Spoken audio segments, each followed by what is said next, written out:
so special. She's so hilarious. She taught me comedy, so if you think I'm funny, you can blame her. It's so nice to have her. It's her third time, I think, on the show, but it could be her second. I don't teach math. I don't fucking know. But either way, it's great to have her back. She does all sorts of creative and spiritual and just sweet things. They're fucking hilarious. Ladies and gentlemen, Brenna Kelly.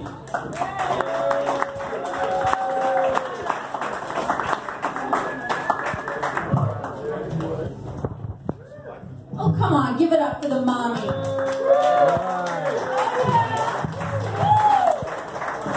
That's right, I'm not afraid to ask for the attention. So, I've been married and I've been single. Either way, I'm screwed. I got that. Did you? I got that. I'm glad. So, I'm a former good Catholic girl. I got married at 18, so I could have sex whenever I wanted. Woo! Faulty logic. My husband, at age 19, wanted sex once a week. I wanted sex once in the AM and once in the PM. So different sexual appetites. I determined, because he was my only point of reference, that I was not desirable. And when my girlfriends would tell me about their insatiable husbands, that was further evidence that I was not desirable. Faulty logic. Yes, yes, yes. So just before I hit 30, I took a college class in human sexuality. Turned out I was an A student. I was ready for the practicum, which was my Aphrodite decade. Wow, that was great. And of course my marriage didn't last, and that's okay. I mean, we did our best. We had pet names for each other. He called me Cupcake. I called him non-communicative life mate. Yeah, so out of that 21-year marriage, 3 gorgeous daughters.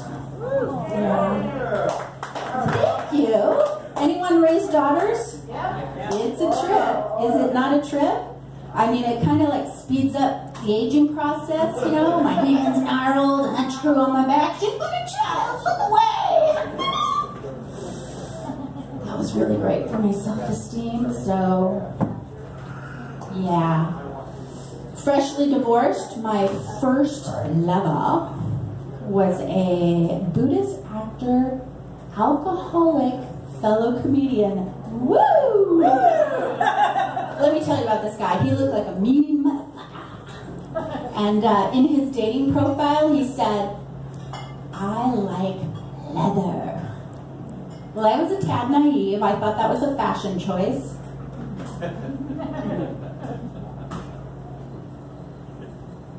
He was into BDSM. And I have to tell you that I don't have a problem with that. I mean, if my man wants to buy me expensive leather boots and be punished, I can accommodate that. That's fine. Yeah, so that was the first guy. The second guy was an Englishman, former professional soccer player from England. I could not figure out if he was English or he was an alcoholic. Turned out he was both. The pleasures of dating. It's quite magical.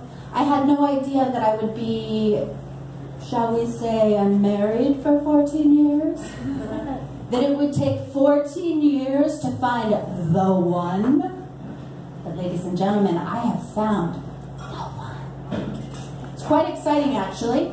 Last year, I was crossing the street in Jack London Square in Oakland, and this gorgeous man bounded out of Starbucks, dressed as a businessman, and invited me to lunch. I'm like, yeah. So I went to lunch with him, and over lunch he's telling me about how he lived on this houseboat in the marina, and would I like to go see it? I'm down for that. So we go to this houseboat, and it turns out it's an entire arts community, and they're acting like he's the conquering hero. And he's got his hand on the small of my back, and he's introducing me as his woman. I kind of like that. By the way, did I mention he's Brazilian? If you have not had a Brazilian, I suggest you try at least one. So later in that day, about 5 p.m., we go to this upscale coffee house, and he says to me, Brenna, I do not want to lose you. Okay, I admit I'm a little slow on the uptake, so I said, I really don't know what that means. What are you telling me? I do not have to be anywhere until 5 p.m. on Monday. Oh. The sex was fantastic. It's a week-long first date. Just information, people. It's not a fucking punchline. Get over it. So within 6 weeks, he talked me into moving in with him in the Silicon Valley. And I moved up there, and he rented a moving truck. He was so chivalrous, you know, and when that last stick of furniture got moved in, everything changed. And I was like, damn it, that's why my parents said never shack up with a man. That was my first time shacking up. So we were supposed to go to Brazil in November for a month, and right before we left, we were sitting side by side on our smartphones, and I looked over and he had created a dating profile. You don't really want to go to a third world country with a man who's on a dating site. And he says, no, this is a fascinating application, look. And he shows me his dating profile, and it's a picture of the two of us.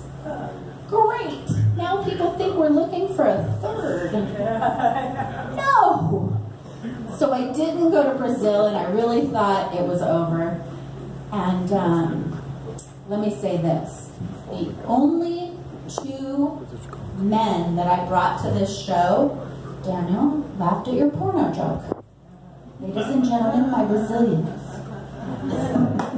I love them. They're fabulous. So, can I get you to toast with me? Let's toast to my recovery. Clink, clink. Clink, clink, clink.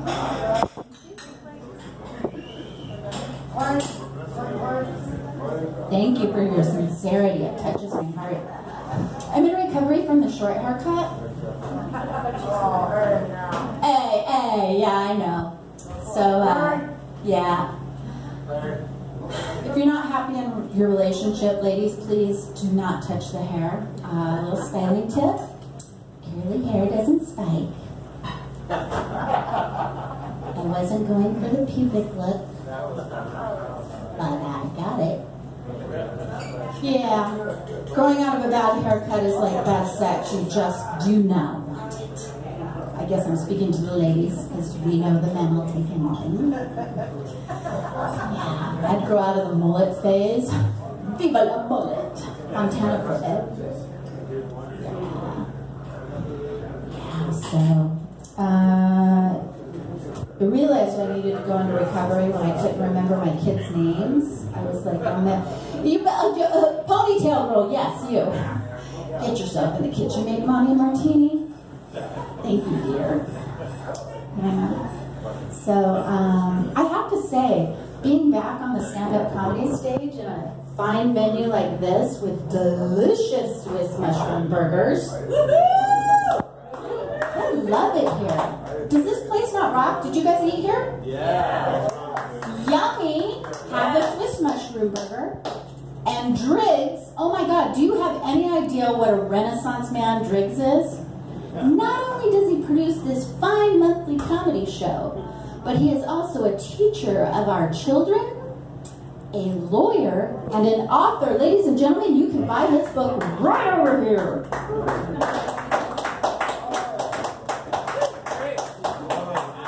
I wouldn't miss out on that opportunity. I own that book.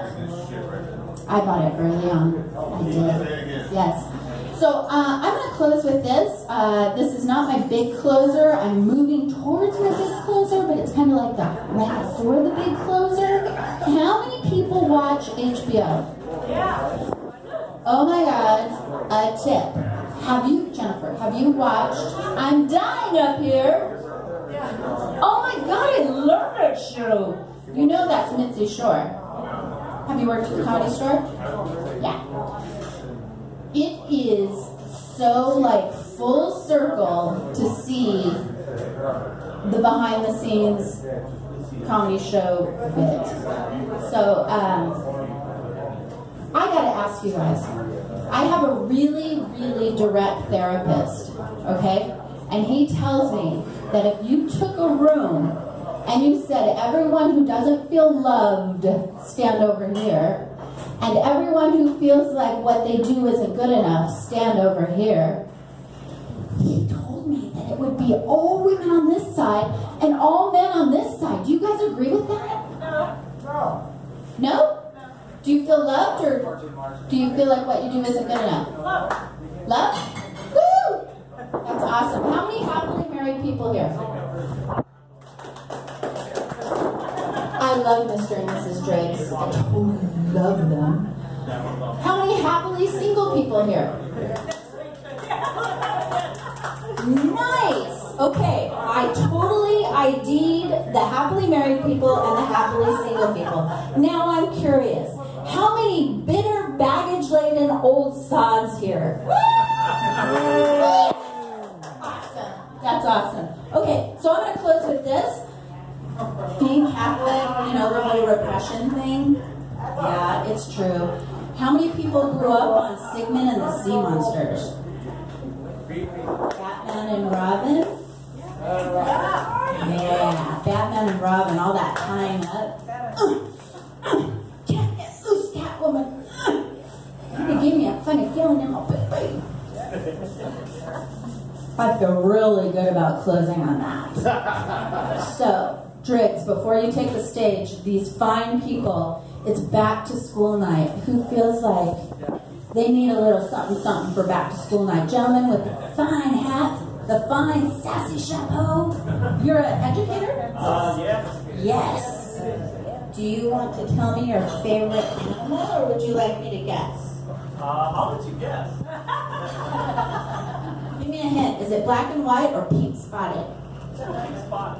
Woo! The sloth for the gentleman in the corner. Nice. How many other people need to erase their past? Nice. Daniel, did I see you raise your hand? Are you feeling very penguin-y or very turtle-y? I hate turtles. I got bit by a turtle when I was 5. I hate them. Penguins mate forever. Nice. Oh my God. Driggs wants me to get off the stage, and I've got one more sloth. Who's it going to? Jennifer, I saw your hand first. Mrs. Driggs, I have unidentifiable animals. Would you like a panda, or would you like a, I think it's a dog. Surprise. You got the big one. Panda. Yes.